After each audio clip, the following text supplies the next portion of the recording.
What's up, everybody? This is Jason Rosell, and you're watching a special episode of Being Fat Sucks. Why? Because I'm bringing you my family. It's at my home, mi casa, my mother and grandmother. Yeah. In today's episode, we're going to talk about family values and how having a support system can make or break your weight loss journey.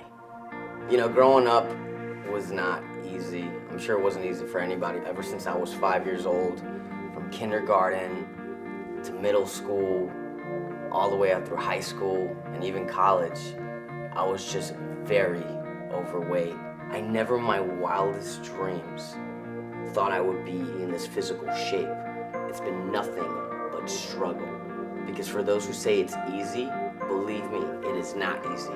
It's hard work. You get what you pay for. At about 20 years old is when I hit like rock bottom, 220 pounds. My waist was size 40, just looking at my fat stomach, 3 o'clock in the morning, eating Oreo cookies. My parents recently separated. I was going through a lot of emotional stress. And essentially, I would just sit there and just eat myself to sleep. And it was always excuses. And it was finally that rock bottom point, 20 years old, looking at TV, I remember an Oreo cookie just falling on top of my stomach, and I was like, okay, I gotta do something about this. This is ridiculous. After asking questions and, going to different fitness centers and not getting results, I figured, I don't know what to do. Do I just give up on life, or do I do something? Ultimately, I started trial and tribulation. I started exercising on my own. I started changing my eating patterns, eating habits, and it was years of trying different things and finding that special potion that worked for me. And it kept on getting to a point where I was like, I lost 4 inches this month. It's been 6 months, I've lost 24 pounds. It's not about saying I'm a perfect human being, because no one is.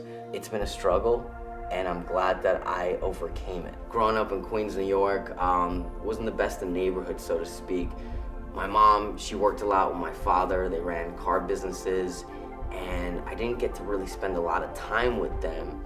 But anything I wanted, rest assured, my mom, my grandmother always gave me whatever I wanted.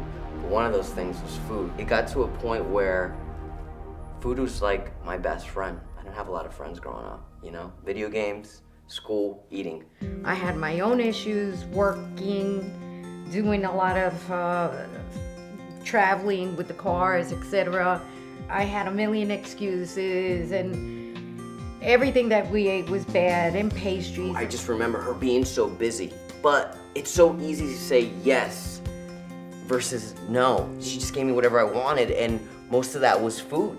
It was. And that's how I was getting fatter and fatter and fatter and fatter. When it got out of control, I would look at him and I would go, oh my God, what have I done? But guess what?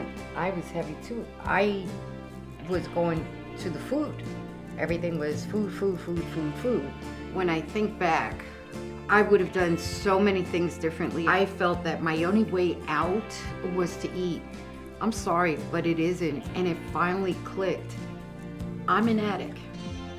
I love to eat. That is my problem. I was lazy. I was full of 1,000 excuses. What started happening, all of a sudden I started feeling pain, like my skin was stretching out, and it was. And you can feel that skin just trying to stretch out to let more food go in. And I never told that to Jason. It scared the heck out of me. So you can imagine how it was for him.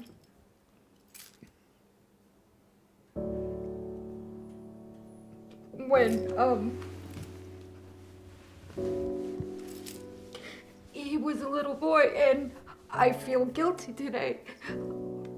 And it is true. It's so easy saying, yes, here kid, take that, or put on the TV. That's the biggest mistake you could ever do for your kids. Let them watch TV, yeah. What do you want, PlayStation? Yeah.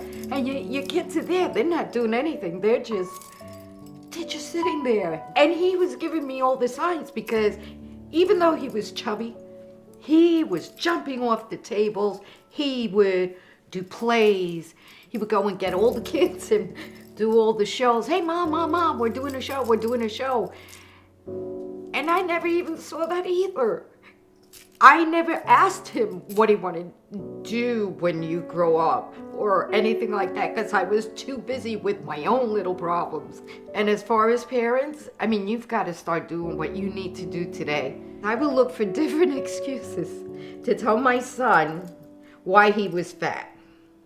And that's pretty sad. I'm glad that my son went out there and he did something for himself. You're not gonna believe this, but he's doing it for me now. Almost 8-9 years asking her, Mom, lose the weight. And it wasn't until a few months ago when she calls me, I'm sick of it. Send me the damn diet. This is my routine. Please change it. I don't think anybody wants to be fat. But again, you know, it is an addiction. She had it for so many years, so finally when it clicked, I mean, you look at her pictures, I mean, no offense, Mom, you just were so overweight, you look depressed. I mean, she looks like she's like taking 20 years off of her life. She looks so much younger. Yep. She's vibrant. I never get fat in my life. Yeah, see, coming from a Puerto Rican grandma that cooked nothing but rice and beans, empanadas. And the pork with lots of, you know, And guess grease. who reaped all the benefits? Me and Mama. Thank you, Yaya. Thank you, Yaya. Yeah. When you're in the kitchen, that's where you have to get creative. And you bring your kids. And then you have kid time. Why not take 5 minutes of your day just to cut up some vegetables, different lean meats, chicken, even some good pasta, wheat pasta, and they could just not even know that they're eating healthy, just like I went through it. Millions of kids out there going through it. It's an epidemic and it needs to be stopped. If my mom would have known better, for 20 some odd years, I wouldn't have to deal with just hating life. just ask yourself, you're in front of your kids and they're obese right now, and you ask them the question, would you like to be fat or would you like to be skinny? Case closed. I think like what's super awesome about this whole process is like I've never been closer to my mother, my grandmother. Look at her. I love you. Thank you. Mwah. It's funny how in life things can change. She changed her life. She's been, losing weight left and right. She looks younger. We do activities together. We go dancing. Make the best out of it, guys. I don't care if you only have 1 or 2 close people in your life, whether it's your friend, your wife, your husband. Everybody, if you reach out, has a support system. We'll take Martin and Kate. They started off not knowing what to eat, how to eat, and look at their success so far. They're doing awesome. And when you have a support system, and trust me, there's people out there that want it just as bad as you do, it makes things more fun. Don't give it a reason, we're so busy, we don't have time for a family dinner or go to your friend's house. Make it an activity. Cook, put some music on, pick a healthy dish. Watch one of the episodes of Being Fat Sucks. Bring your friends, bring your family. Get together. It's all about what you make out of it in life. At the end of the day, it's work. And if you work hard, you can have anything you want. From Being Fat Sucks, this is Jason Rosell. I hope you guys enjoyed this as much as we did. Don't take life for granted. If you're just starting your new life and losing weight, it's never too late to lose the weight, baby. That's right, 1 time. 2 times. Boom, Boom, and a bam. Boom, boom, bam. Right, yeah? Much love. This is Jason Rosell. This is my mom, Maria Rosell, and yeah. And thank you for watching, because this only gets better. Mwah.